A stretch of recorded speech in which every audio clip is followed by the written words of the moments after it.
by bike, Looks both ways. on wheels, Almost pulled me over. and on foot, some 3,800 first and third grade students learn important safety lessons every year here at the recently renamed Melvin Martin Center for Children's Safety, also known as Safety City. We want to plant a seed early because I think that too often our contact with the police department is typically in an adversarial format.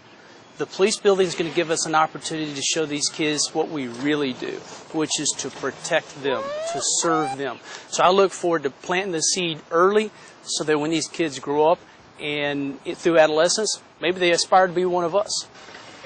Make sure nobody's coming. All right, go ahead and go. The concept of Safety City began in the mid-1980s with Roger Dickey, who then taught safety education for the Abilene Police Department. I built a little kit that I had at the time. It was a little magnetic kit that had little cars and trucks and things like that and stop signs. And I never will forget asking a kid, or the group of kids one day, I stuck that stop sign up in an intersection. I had this little car and I was running it down the street with my hand. I said, "Can this stop sign stop this car?" "Oh, yeah. And I ran over that stop sign with that car. And I said, "Did that stop sign stop that car?" And kids begin to realize that that piece of metal hanging up on that pole can't stop anything. It takes the driver moving his foot off the accelerator and putting on the brake.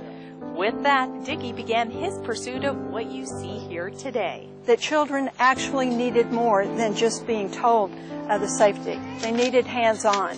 So he became the visionary behind Safety City and thought we should have a town the size and scale of children. Okay. Are you required as a bike driver to give signals? With the help of local businesses, the Abilene Jaycees, the City of Abilene, and lots of volunteers, Safety City was established in 1981.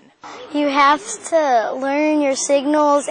It's where students from 79 area schools learn bicycle, pedestrian, bus, and vehicle safety, along with lessons on stranger danger, fire safety, electrical safety, and natural gas safety. Once kids hit kindergarten, they start hearing the big kids talk about Safety City. So they get interested, want to know what it is. And then once they're here, they're hooked. After coming through Safety City, we help, number one, they know how to ride a bicycle properly and safely. We help they know how to navigate city streets, country roadways, going down those or crossing those, again, safely, no injuries, no fatalities, and not even close calls, that they understand traffic safety.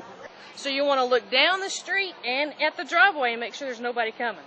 The program originally began with the Abilene Police Department. Then the Texas Department of Public Safety signed on, and in 2007, the Abilene Fire Department began providing fire safety education. Since we have partnered up with the Police Department and DPS, it has allowed us to get the fire safety message out to so many more children. We used to be limited to just the children primarily in the Abilene area in small groups, 20, 22 at a time. This lets us get our message out to thousands of children every year. An expansion is underway in this kid-sized town. A 2,000-square-foot fire safety house will serve as a teaching classroom, and construction of a 2,700-square-foot police station is scheduled to begin in June 2010. The Friends of Safety City Board is currently fundraising for the construction of these facilities, and once built, they'll be donated to the City of Abilene. But it is totally immeasurable to know over the 28 years how many children's lives have been saved. So we want to thank the community for the support and the continued support we'll have to finish our project. We're very proud to be part of Safety City. To think it all began with a police officer and his efforts to teach kids about traffic safety. In my wildest dreams, I would have never envisioned the complex to develop into what it has today.